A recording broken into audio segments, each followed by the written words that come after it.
Recently, in my local area, there has been 4 young adults still in high school commit suicide within the past 2 months. It has been extremely hard on their families, but also our community.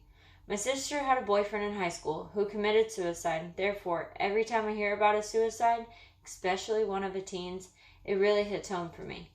According to Time magazine writer Markham Hyde, in the March edition of this year, reported that a study recently shows that between 2009 and 2017, depression rose 60% within children between 14 and 17 years old. He carries on to say that the rise seems to be due to the younger generation being on technology as their cell phones in order to communicate with their friends instead of physically going to see them, along with the loss of sleep due to wanting to play on those phones, has been a major issue of teen suicides. According to Science Daily in April's 2019 edition, children and young people under 25 who are victims of cyberbullying are more than twice as likely to self-harm and enact suicidal behavior.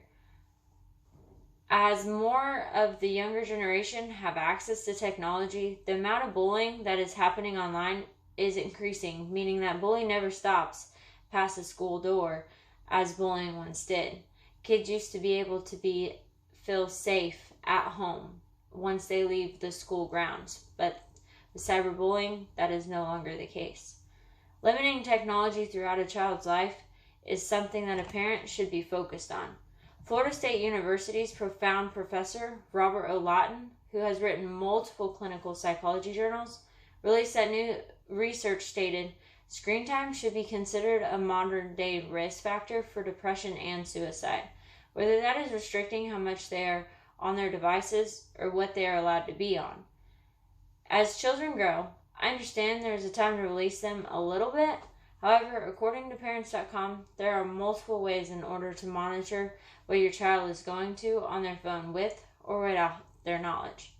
Although my child is only 2 years old, I still prefer the honest approach and let them know you're monitoring their activity, because although parents want to trust that their kids would stay off of any sites that are dangerous or not be bullies or even get bullied, it is not always something that they feel comfortable coming forward to you about. You should always have an open communication about what sites would be safe and what sites are not safe for your children to try to help avoid them being bullied, to avoid suicide or even them bullying others. For our local area, these 4 young adults were all cyberbullied in one way or another, on one social media or on another random site that they might play games on or anything like that. And they all committed suicide through what the other kids were saying to them online.